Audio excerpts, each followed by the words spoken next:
हरे कृष्णा, राधे राधे, ओम नमः शिवाय। गौरी पुत्र गणेश भगवान की जय, जीमूतवाहन भगवान की जय। दोस्तों, आप सभी को ज्योतपुत्रिका यानी जितिया व्रत की हार्दिक शुभकामनाएं। आज आश्विन माह कृष्ण पक्ष की अष्टमी तिथि है और आज जितिया का व्रत है। जितिया का व्रत हिंदू धर्म में संतान की लंबी उम्र और उसकी मंगल कामना के लिए किया जाता है। माना जाता है कि इस व्रत को जो भी माँ करती है उनकी संतान को लंबी उम्र और जीवन भर दुख और तकलीफ से सुरक्षा मिलता है। जो कोई भी स्त्री इस व्रत की कथा सुनती है उसे कभी भी अपनी संतान के वियोग का सामना नहीं करना पड़ता है। अब आइए श्रवण करते हैं अति दुर्लभ ज्योतपुत्रिका व्रत कथा, सुखनी और दुखनी दो बहनों की कथा। सुखनी और दुखनी दो बहनें थीं। सुखनी अपने नाम के अनुसार सुखी थी और दुखनी अपने नाम के अनुसार दुखी। दोनों एक ही पिता की संतानें थीं, लेकिन उनकी माताएं अलग अलग थीं। दोनों ने राजघराने में जन्म लिया था, लेकिन दोनों की किस्मत अलग अलग थी। राजा की एक रानी थी जिनसे काफी समय बाद एक पुत्री का जन्म हुआ। राजा और पूरे राजमहल में खुशियां फैल गई, लेकिन यह खुशियां अल्पकालिक साबित हुई। पुत्री के जन्म के बाद रानी का स्वर्गवास हो गया, जिससे महल में मातम छा गया और राजा को अपनी पुत्री से नफरत हो गई, क्योंकि वह मानते थे कि उसकी वजह से उनकी रानी उन्हें छोड़कर चली गई। इसलिए उन्होंने उसे अभागन कहकर उससे दूरी बना ली। राजा ने कहा कि वह कभी इस लड़की की शक्ल भी नहीं देखेगा। महल के सभी लोग और दास दासियां उस बच्ची के प्रति हमदर्दी दिखाने लगे। उन्होंने उसे दुखनी कहना शुरू कर दिया, क्योंकि वह जन्म से ही दुखी थी। राजा के मंत्रियों ने उन्हें समझाया कि बच्ची का इसमें कोई दोष नहीं है, उसकी माँ चली गई है और राजा ने भी उसे छोड़ दिया है, तो उसका क्या होगा। लेकिन राजा ने किसी की नहीं सुनी। दुखनी को दासियों के हवाले छोड़ दिया और खुद दूसरी शादी कर ली। दूसरी रानी महल में आई और समय धीरे धीरे बीतता गया। दूसरी रानी भी गर्भवती हो गई और उसने एक लड़की को जन्म दिया। महल में खुशियां मनाई गई। राजा भी बहुत खुश थे। उस लड़की का नाम सुखनी रखा गया, क्योंकि उसके आने से महल में बहुत सारी खुशियां आ गई थी। राजा और रानी दोनों ही बहुत खुश थे। जब रानी की अपनी बेटी हो गई तो वह दुखनी से और भी ज्यादा नफरत करने लग गई। राजा भी उसे अर्थात दुखनी को देखना भी पसंद नहीं करते थे। बिना माँ की बच्ची राजा और रानी की उपेक्षा का शिकार बन गई थी। धीरे धीरे दोनों बच्चे बड़े हो रहे थे। सुखनी भी दुखनी को पसंद नहीं करती थी। सुखनी हमेशा अच्छा खाना खाती, अच्छे कपड़े पहनती और एक राजकुमारी की तरह जिंदगी जीती थी। दूसरी ओर दुखनी बेचारी जो भी मिलता वही खा लेती और सौतेली माँ की डांट सुनती। कितना भी अच्छा कर ले, फिर भी उसे केवल ताने ही मिलते कि जन्म लेते ही वह अपनी माँ को खा गई। धीरे धीरे सुखनी और दुखनी दोनों बहनें बड़ी हो गई और विवाह के योग्य हो गई। अब राजा के सलाहकारों ने दुखनी के विवाह की बात की तो राजा ने कहा, हाँ, विवाह तो मुझे करना है। वैसे भी उस अभागन को इस राज्य से बाहर भेजना है। वह मेरे राज्य पर बोझ है। राजा ने कभी भी अपनी बड़ी पुत्री को प्यार के बोल नहीं बोले थे। अब राजा ने रानी से विचार विमर्श किया कि दुखनी का विवाह करना है। तो रानी ने कहा, देखिए महाराज, दुखनी और सुखनी में 2 साल का अंतर है। दोनों विवाह के योग्य हो गई हैं, लेकिन हमारी सुखनी का भी विवाह करना है। रानी की बात सुनकर राजा कहने लगे, मेरी समझ में नहीं आ रहा कि दुखनी के लिए कैसा वर ढूंढूं, क्योंकि मुझे तो दुखनी से कोई लगाव नहीं है। वह कुलक्षणी है। मेरे घर में जो कुछ भी बुरा हुआ है उसकी वजह से ही हुआ है। उसने जन्म लेते ही अपनी माँ को खा लिया।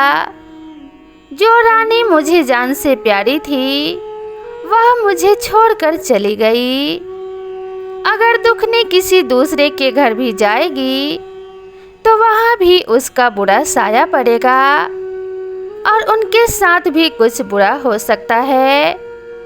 मैंने तो आज तक दुखनी का चेहरा नहीं देखा और कभी भी नहीं देखूंगा, लेकिन विवाह तो मुझे करना ही पड़ेगा। यहाँ से तो उसे विदा करना ही पड़ेगा। सौतेली माँ कहने लगी, महाराज, दुखनी की शादी किसी गरीब मजदूर के यहाँ कर दीजिए। अगर वह किसी राजा के महल में जाएगी तो वहाँ भी बुरा हो जाएगा। सब लोग हमें ही दोष देंगे कि ऐसी अपशगुनी बेटी को हमारे यहाँ क्यों भेजा। जब सब पहले से पता था तो उसकी शादी हमारे राजमहल में क्यों की। इसलिए इसे कहीं गरीब घर में दे दीजिए और मेरी सुखनी के लिए कोई अच्छा सा राजकुमार ढूंढिए। रानी की बात राजा को सही लगी। राजा राजमहल में आया और अपने मंत्रियों के साथ विचार विमर्श करने लगा। जो मंत्री था वह बड़ा ईमानदार था और राजा के प्रति बहुत सहानुभूति रखता था, लेकिन राजा उसकी भी कोई बात सुनने को तैयार नहीं था, क्योंकि मंत्री को दुखनी से बड़ी सहानुभूति थी और वह उसे राजा की अनुपस्थिति में अपने बेटी की तरह मानता था। लेकिन राजा के मन में सिर्फ यह विचारधारा थी कि दुखनी अपशगुनी है और वह कहीं भी सही नहीं रह सकती। जहाँ भी जाएगी वहाँ सब बुरा ही करेगी। राजा के मन में एक दृढ़ धारणा थी, लेकिन मंत्री जी की बात राजा के सामने नहीं मानी गई। इसलिए नाई और पंडित को बुलवाकर दोनों बहनों के लिए राजा ने जैसा वर बताया वैसा ढूंढने के लिए भेज दिया। नाई और ब्राह्मण दुखनी के प्रति गहरी सहानुभूति रखते थे।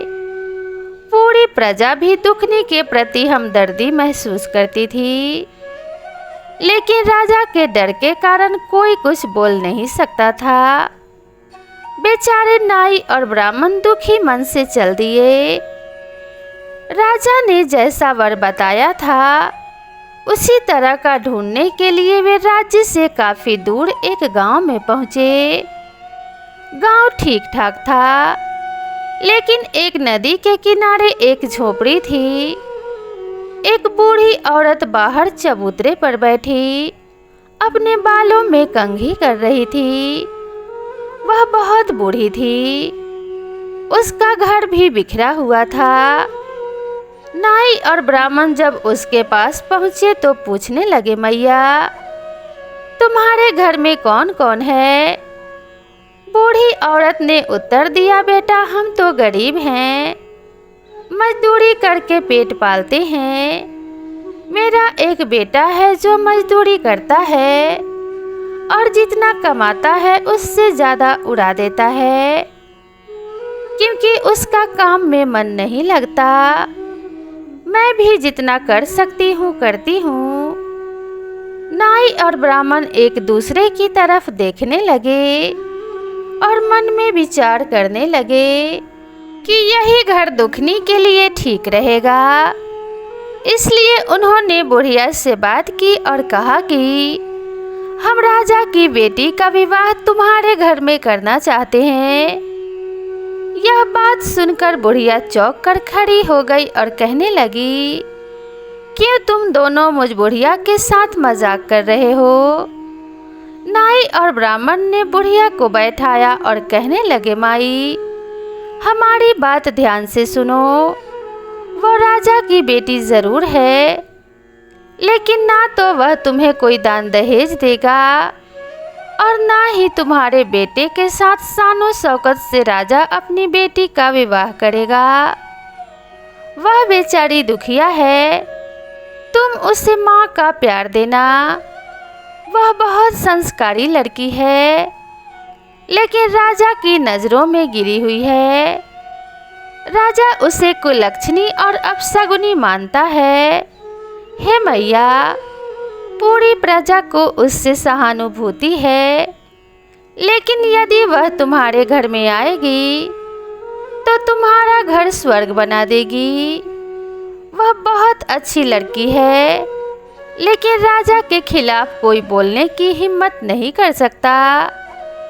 बुढ़िया माई कहने लगी, ठीक है बेटा, मेरे बेटे का तो विवाह होना ही मुश्किल है। कौन अपनी लड़की मेरे बेटे के लिए देगा? मुझे तो इसी में खुशी है कि मेरे बेटे का विवाह हो जाएगा। अब नाई और ब्राह्मण वहां से दुखनी का रिश्ता तय करके आगे बढ़ते हैं और उसी राज्य के राजा से मिलते हैं जहां वे गए थे। वहां के राजा के बेटे के साथ सुकनी का विवाह तय करके अपने राज्य वापस आते हैं और राजा को सारी बातें बता देते हैं। निश्चित समय पर शुभ मुहूर्त निकालकर दोनों का विवाह एक ही दिन तय हो जाता है। दुकनी के विवाह में केवल 5 लोग आए, क्योंकि बेचारे गरीब थे। राजा और रानी को कोई परवाह नहीं थी। जैसे तैसे फेरे हुए और दुखनी को विदा कर दिया गया। उसके साथ ना कोई दान दहेज, ना कोई सेवक सेविका, कुछ नहीं। बेचारी दुखनी आंसू भरी आंखों से अपने मायके से ससुराल के लिए यही अपनी किस्मत का लिखा मानकर विदा हो गई। दूसरी ओर सुकनी की बारात बहुत ही धूमधाम से आई थी। राजा ने बहुत उत्साह से सुकनी का विवाह किया और बहुत अधिक दान दहेज दिया। बहुत सारा धन, घोड़े, हीरे मोती आदि राजा ने अपनी हैसियत से अधिक बहुत ही ज़्यादा सुकनी को दहेज में दिया। राज्य का राजकुमार और दूसरा राजा बहुत खुश हुए और सुकनी की विदाई बड़े ठाठ से हुई। दोनों बहनें विदा हो चुकी थी। बेचारी दुखनी झोपड़ी में आ गई और अपनी किस्मत पर फूट फूट कर रोने लगी।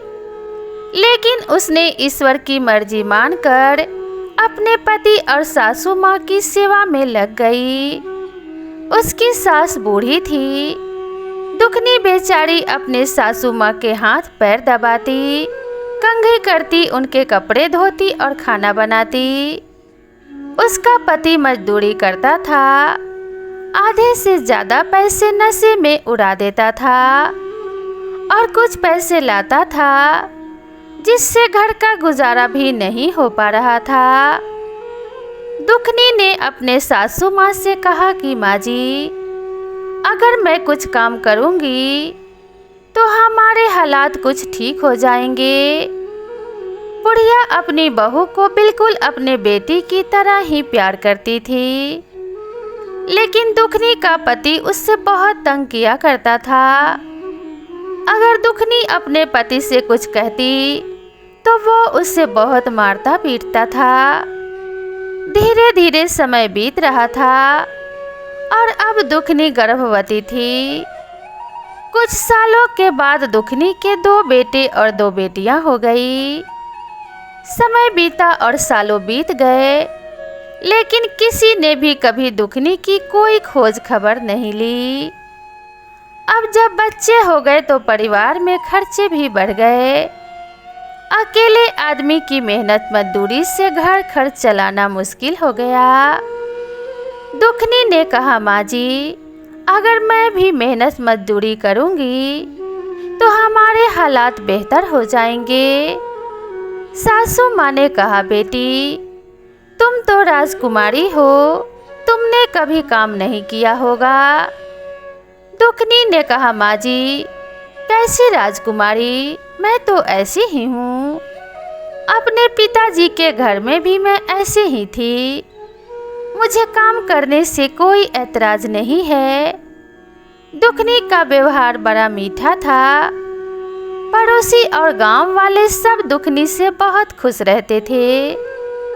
दुखनी बड़ी पूजा पाठ वाली धार्मिक विचारों की महिला थी। उसे काम मिलने में देर नहीं लगी। वह लोगों के घरों में काम करने लगी। किसी का खाना बनाती तो किसी के घर में झाड़ू पोछा करती। इस तरह दुखनी को कहीं अनाज तो कहीं भोजन और कहीं कुछ पैसे मिल जाते थे।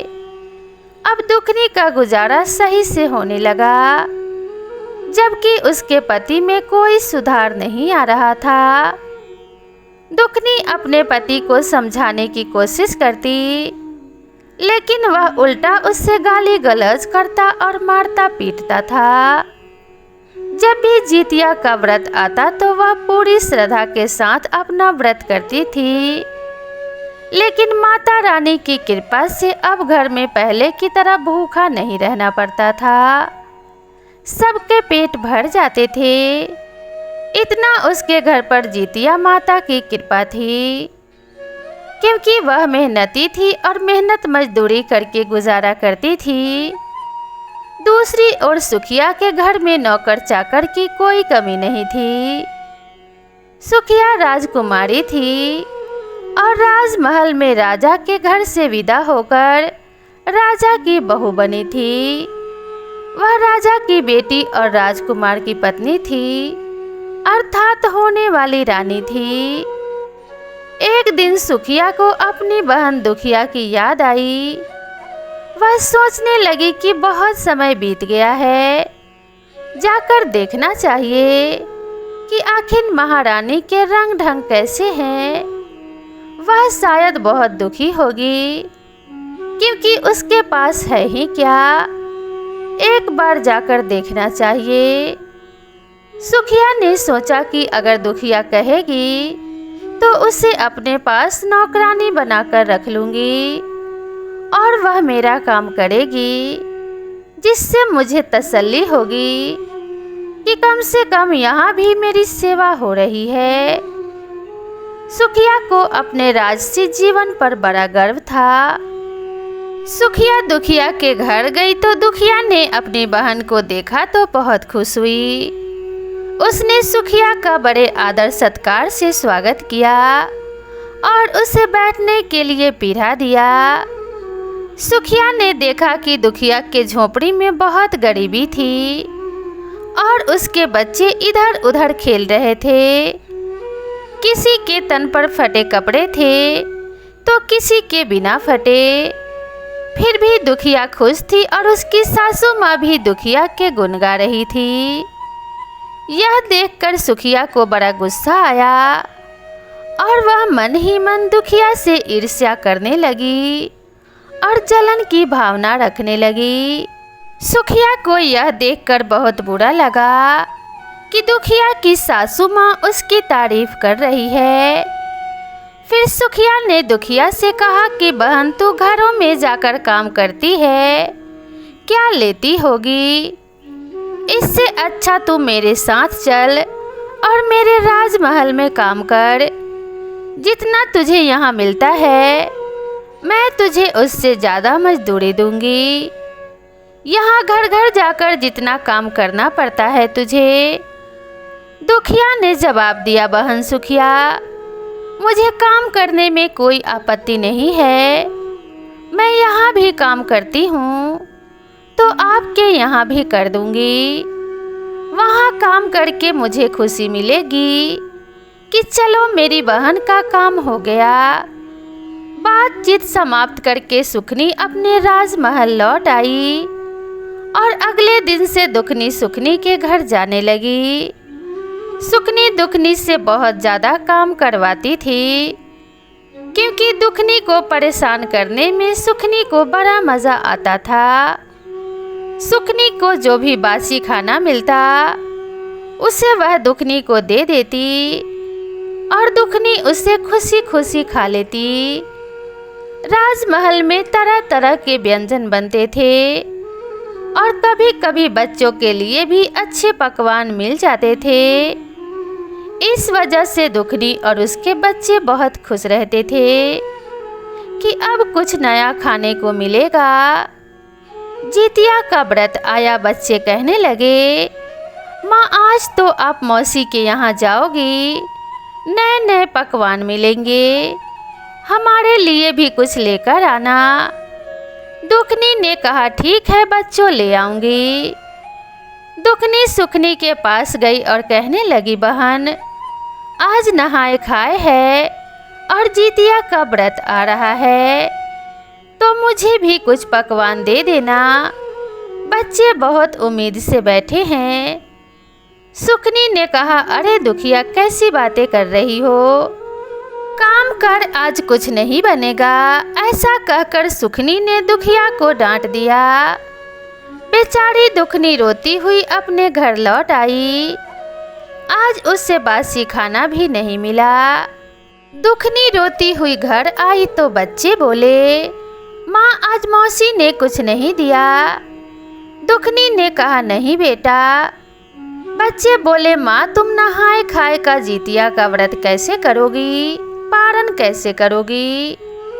दुखनी की आंखों में आंसू आ गए, लेकिन वह कुछ नहीं बोली और कहा, बेटा जैसे भगवान चाहेंगे वैसे रह लूँगी। अपने बच्चों की लंबी आयु और स्वास्थ्य के लिए मैं व्रत जरूर रखूँगी। मेरे लिए धन दौलत जो कुछ भी है सब मेरे बच्चे ही हैं। लेकिन बेचारी दुखनी बहुत लाचार थी। वह अपनी भूख सह सकती थी, लेकिन बच्चों के लिए व्रत जरूर रखती थी। लेकिन आज सासू माँ और बच्चों को भूखा कैसे देखेगी। तभी दुखनी ने मन ही मन निर्णय लिया।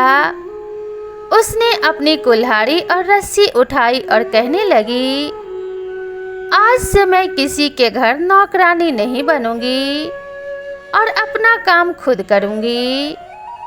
जंगल से लकड़ी लाऊंगी और शहर में बेच दूंगी और इससे अपना गुजारा करूंगी। अब वह लकड़ी लाने के लिए रस्सी और कुल्हाड़ी उठाकर जंगल की ओर चल पड़ी। अभी समय था वह लकड़ियां बेचकर अपने व्रत का सामान ला सकती थी। बेचारी जंगल की तरफ सच्चे मन से जितिया माता का नाम लेते हुए बच्चों की लंबी उम्र की कामना करती हुई मन ही मन रोती जा रही थी। अपनी बेबसी और लाचारी पर चलते हुए उसने देखा कि जंगल के अंदर एक गाय है जो प्रसव पीड़ा से बहुत दुखी हो रही थी। गाय का प्रसव नहीं हो पा रहा था और वह बहुत परेशान नजर आ रही थी। दुखनी तो सच्चे दिल की थी, किसी का दुख उससे देखा नहीं जाता था। वह गाय के पास जाकर बोली, बहन तुम कौन हो। गाय ने कहा, मेरा नाम दुखनी है, बहन मेरी थोड़ी मदद करो। मैं प्रसव पीड़ा से बहुत कष्ट में हूँ और मेरा प्रसव नहीं हो पा रहा है। दुखनी बेचारी गौ माता को सहलाकर उसकी कमर पर प्यार से हाथ फेरने लगी। कुछ समय पश्चात गौ माता का प्रसव हो गया और गौ माता ने बछड़े को जन्म दिया। गौ माता ने दुखनी को धन्यवाद दिया। यह तो दुखनी की परीक्षा थी, लेकिन वह इससे अनजान थी। दुखनी ने गौ माता से कहा, आप बछड़े का ध्यान रखो और अब मुझे लकड़ी लेने जाना है। गौ माता ने कहा, दुखनी बहन, लौटते समय मुझसे जरूर मिलते जाना। दुखनी आगे बढ़ चली। रास्ते में थोड़ी दूर ही चली थी कि उसने देखा एक नागिन बार बार अपना फन जमीन पर मार रही थी और तड़प रही थी। दुखनी ने उसे ध्यान से देखा तो ऐसा लग रहा था जैसे वह बहुत कष्ट में है। दुखनी को नागिन पर दया आ गई और वह उसके पास गई और बोली, हे नागिन बहन, तुम इतनी परेशान क्यों हो? नागिन ने जवाब दिया, तुम कौन हो? मुझे देखकर तो लोग डरकर भाग जाते हैं और तुम मेरे पास आ गई हो। दुखनी ने कहा, नागिन बहन, मुझे डरने की क्या ज़रूरत है? अगर तुम मुझे डस भी लोगी तो क्या होगा? मेरे बिना यह दुनिया नहीं रुकेगी और अगर मैं मर भी गई तो धरती पर एक बोझ कम हो जाएगा। मैंने कभी किसी का प्यार नहीं पाया, माँ बाप के प्यार के लिए तरसती रही और यहाँ भी कभी पति का प्यार नहीं मिला जिससे माँ बाप का प्यार भूल जाऊं। दुखनी नागिन से कहने लगी, वह भी बस मतलब से बात करता है, जो कमाता है उसका आधा नशे में उड़ा देता है। ना बच्चों से मतलब है न और ना ही मुझसे। जब उसका मन करता है तब घर आता है, नहीं तो नशा करके पड़ा रहता है। नागिन ने कहा, बहन दुखिया, तुम्हारे बातें सुनकर बड़ा दुख हुआ। मैं क्या करूं? मेरी यह केंचुली नहीं उतर रही है। लोग मुझे देखकर पत्थर मारते हैं और डरते हैं, लेकिन तुम मेरे पास आ गई हो तो मेरी यह केंचुली उतारने में मेरी मदद करो। नागिन की बात सुनकर दुखनी ने उसकी केंचुली उतार दी। नागिन की तो जैसे सोने की काया हो गई। नागिन इधर उधर बड़े लचीलेपन से चलने लगी।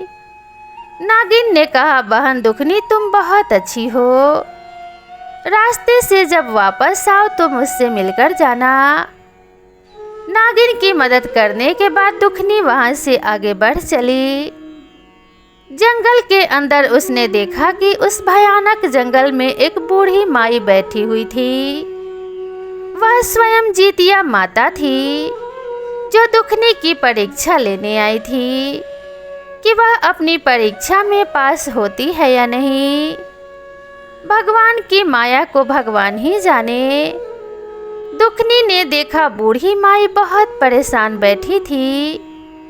वह बूढ़ी माई कहने लगी, अरे बेटी, तुम कौन हो और इस जंगल में तुम क्या कर रही हो?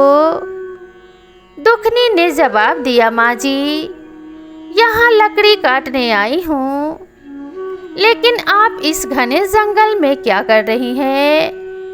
जीतिया माता ने कहा, बेटी, मैं तो यहाँ झोपड़ी बनाकर रहती हूँ। मेरे पैरों में बहुत दर्द हो रहा है, चलने फिरने में बहुत दिक्कत हो रही है। क्या तुम मुझे मेरी झोपड़ी के अंदर तक ले जा सकती हो? दुखनी ने कहा, जरूर माँ जी, और उसने जीतिया माई को कंधे का सहारा देकर उठाया। अंदर एक चारपाई पड़ी हुई थी। दुखनी ने जीतिया माई को चारपाई पर बिठा दिया। जीतिया माई के खुले और उलझे हुए बाल थे और उनका रूप डरावना सा लग रहा था। मक्खियाँ उनके चेहरे पर भिनभिना रही थी। जीतिया माई ने कहा, बेटी, मेरे पैरों में बहुत तेज दर्द हो रहा है। दुखनी ने जवाब दिया, कोई बात नहीं माँ जी, मैं अभी आपके पैरों की मालिश करती हूँ। दुखनी ने जीतिया माई के हाथ और पैरों की अच्छे से मालिश की। फिर जीतिया माई ने कहा, बेटी, मुझे नहाए हुए कई दिन हो गए हैं। मेरे बाल उलझ गए हैं और सिर में जुएं भी पड़ गई हैं। दुखनी ने कहा, माँ जी, मैं अभी आपकी सफाई कर देती हूँ। उसने जीतिया माई को नहलाया, उनके बालों में कंघी की और जुएं भी साफ कर दी। जीतिया माई को नींद आने लगी और दुखनी ने उनका सिर अपने गोद में रख लिया। कुछ समय बाद जीतिया माई सो गई। यह सब माँ की लीला थी। वह दुखनी के मन की स्थिति को जानती थी। शाम होने को थी, सूरज छिपने वाला था। दुखनी के मन में यह नहीं था कि उसे लकड़ी बेचकर घर ले जाना है।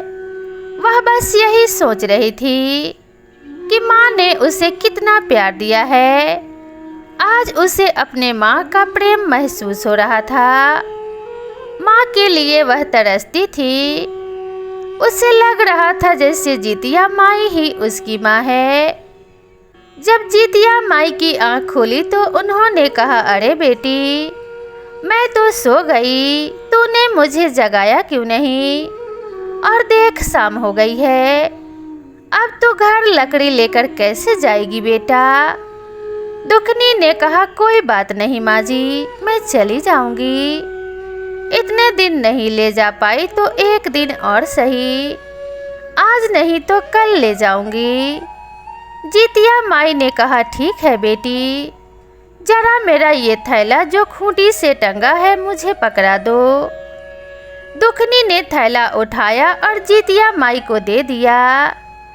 जीतिया माई ने उसमें से एक पोटली निकाली और दुखनी को देते हुए बोली, बेटी यह पोटली ले जा, इसमें कुछ लाल कपड़े में बंधा हुआ है, इसे घर जाकर खोलना। दुखनी बहुत खुश हुई। वह सोचने लगी कि आज उसने कुछ कमाया नहीं तो क्या हुआ, कम से कम किसी की मदद तो की है।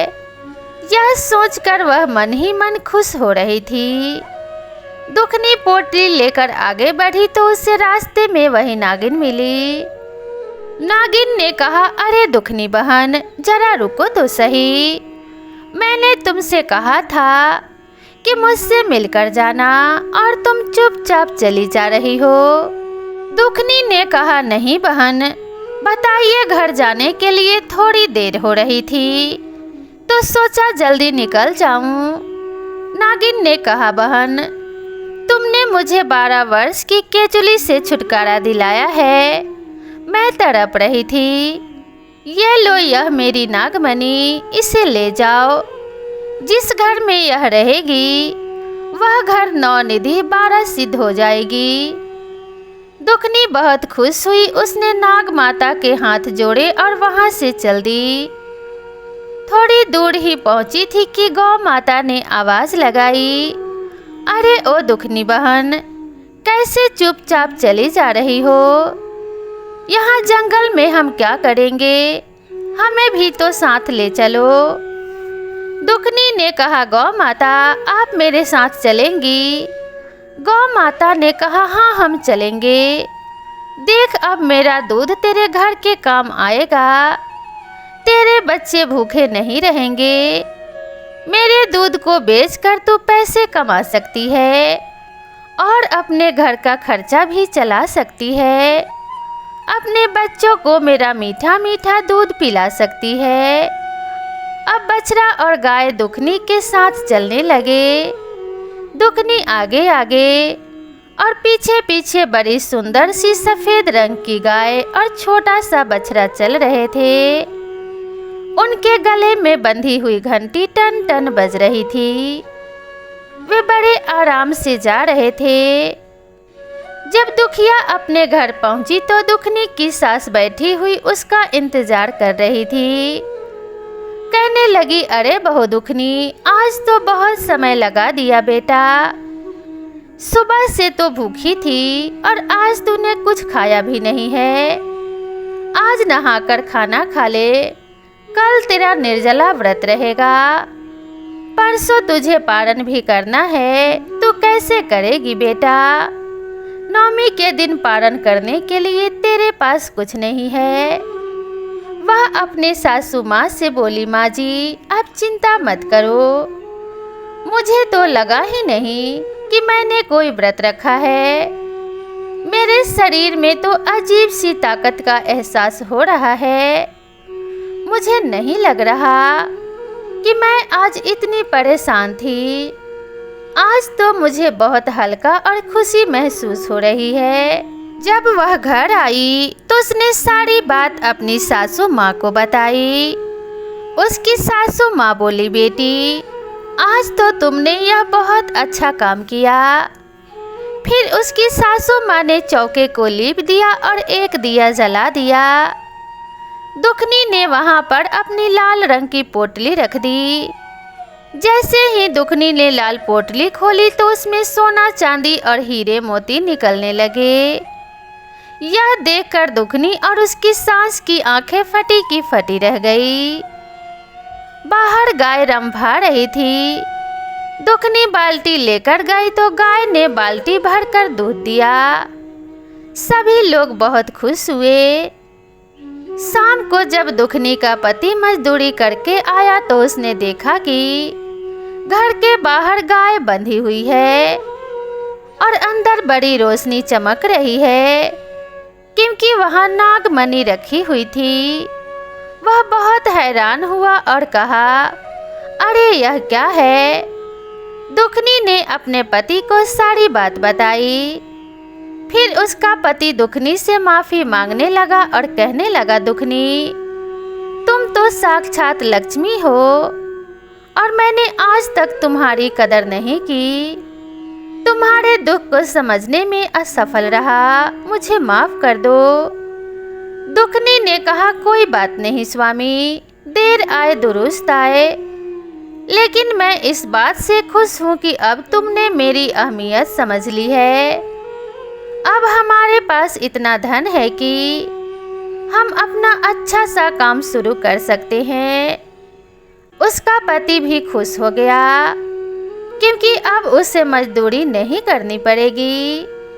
वह गरीबी से तंग आकर नशा करता था, क्योंकि अपने बच्चों की भूख नहीं देख पाता था और उसका गुस्सा दुखनी पर उतारता था। वह दिल का बुरा नहीं था। अब दुखनी ने कहा, चलो कुछ धन ले लो और बाजार से जितिया माता के व्रत की तैयारी के लिए सामान दिला कर आओ। दोनों बाजार गए और सामान लेकर आए। अब दुखनी के घर में जोर शोर से जितिया व्रत की तैयारी होने लगी। 2 दिन बीत गए और दुखनी काम पर नहीं गई तो सुखनी को बड़ा आश्चर्य हुआ और वह सोचने लगी कि दुखनी को क्या हो गया है जो अब तक नहीं आई। सुखनी दुखनी के घर गई और कहने लगी, अरे दुखनी तुम काम पर क्यों नहीं आ रही हो? दुखनी ने कहा, अरे बहन मुझे अब किसी के घर काम करने की ज़रूरत नहीं है। अगर तुम्हारा मन करे तो तुम ही मेरे घर काम करने आ जाया करो। सुखनी ने देखा तो उसकी आंखें फटी की फटी रह गई। दुखनी के घर में हर प्रकार की सुख सुविधा की चीजें मौजूद थी और घर बनाने के लिए मिस्त्री से बात चल रही थी। सुखनी को यह सब देखकर विश्वास नहीं हुआ। वह सोच में पड़ गई कि दुखनी को इतना धन कहाँ से मिल गया। वह गुस्से में बोली, दुखनी सच सच बता, यह सब कहाँ से चोरी करके लाई है? नहीं तो मैं राजा से शिकायत करके तुझे कारागार में डलवा दूंगी। बेचारी दुखनी डर गई, क्योंकि वह सीधी सादी थी। कहने लगी, सुखनी बहन मैंने कोई चोरी नहीं की है। मुझ पर तो जितिया माता का आशीर्वाद है। उनकी कृपा से ही मेरी समस्याएं हल हुई है। दुखनी ने सुखनी से कहा, मुझे पूरी बात बताओ। अब सुखनी के मन में लालच आ गया था और जब दुखनी ने अपनी पूरी कहानी सुनाई तो उससे भी धन पाने की लालसा जाग उठी। वह बोली, मैं भी जंगल में जाऊंगी और जितिया माता से धन लेकर आऊंगी। अब सुखनी अपने घर आ गई, लेकिन उसे चैन नहीं मिला। किसी तरह उसने रात बिताई और सुबह उठते ही कुल्हाड़ी और रस्सी लेकर जंगल की तरफ चल दी। उसकी सास ने बोला, अरे बहू कहाँ जा रही हो? सुखनी बोली, माँ जी मैं बाद में बताऊंगी, मैं कुछ धन लेने जा रही हूँ। उसकी सास कहने लगी, अरे बेटी, मेरे घर में भगवान का दिया हुआ सब कुछ है, हमें और धन की क्या ज़रूरत है। वह बोली, नहीं माँ जी, आप मुझे करने दो जो मैं करने जा रही हूँ। वह अपने सासू माँ की बात अनसुनी करके जंगल की तरफ चल दी। जंगल में चलती जा रही थी। जंगल में कुछ अंदर गई तो देखा एक गाय प्रसव पीड़ा से कराह रही थी। वह बोली, अरे बहन, तुम कौन हो, जरा मेरी मदद कर दो, मैं दर्द से बेहाल हो रही हूँ, मेरा प्रसव काल है, मुझसे दर्द बर्दाश्त नहीं हो रहा है।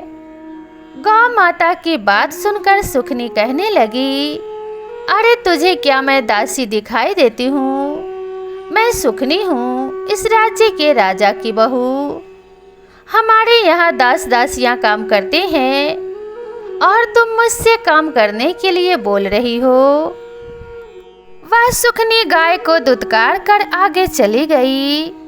आगे कुछ दूर चलती है तो उसे वही नागिन जो अपना फन धरती पर पटक रही थी दिखाई देती है। तो वह नागिन कहती है, अरे बहन, जरा मेरी मदद कर दो।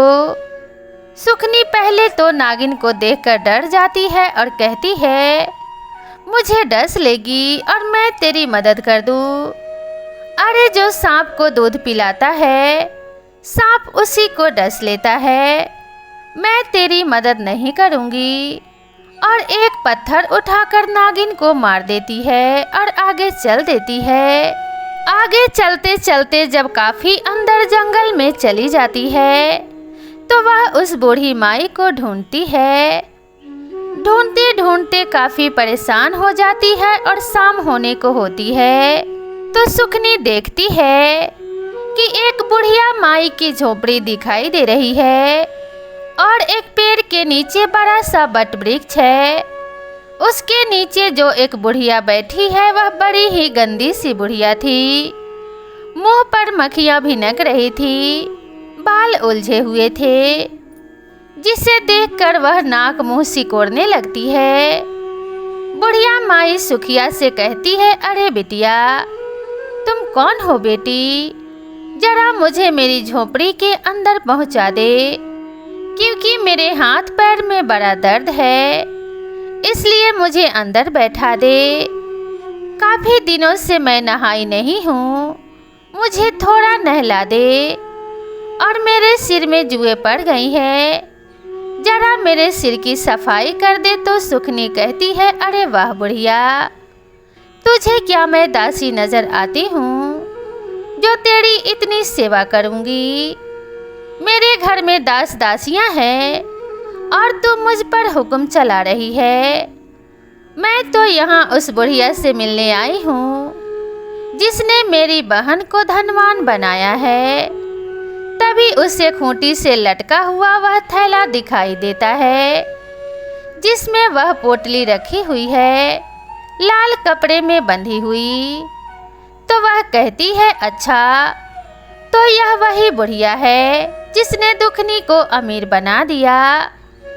वह कहने लगी, बुढ़िया, मैं तेरी सेवा नहीं कर सकती, मुझे तो बस यह पोटली चाहिए। और वह बुढ़िया की झोपड़ी से वह पोटली उठाकर चल देती है।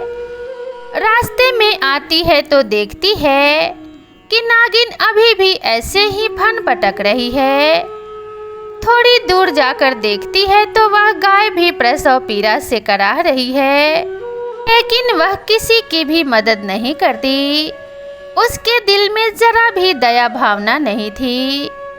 उन सब को छोड़कर वह घर आ गई। घर आकर बड़ी खुशी खुशी अपने सासू माँ से कहती है, देखना सासू माँ, अब हम और धनी बन जाएंगे, हमारा राजपाट और बढ़ जाएगा, हमारे राजकोष में धन और बढ़ जाएगा।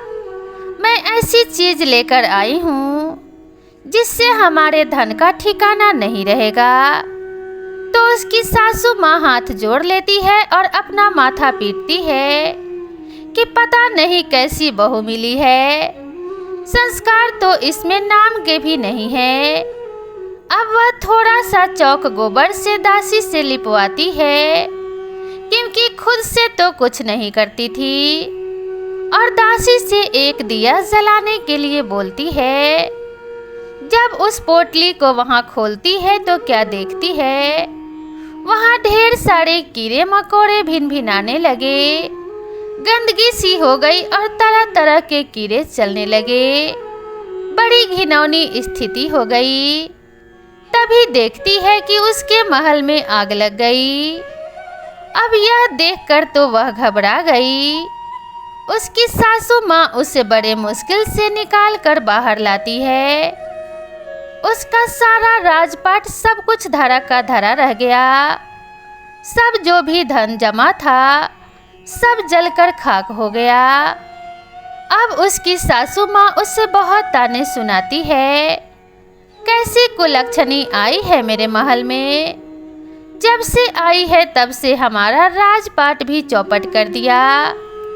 सबके घर में तो लक्ष्मी आती है जो घर को स्वर्ग बना देती है, एक ये आई है महारानी, हमारा सब कुछ जला के राख कर दिया।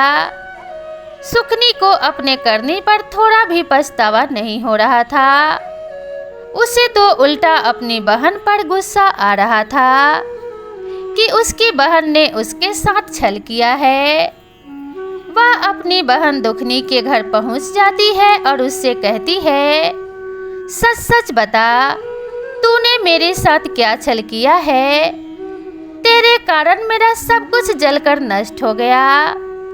मेरी सासू माँ मुझे ताने दे रही है। मेरे घर में भूखों मरने की नौबत आ गई है।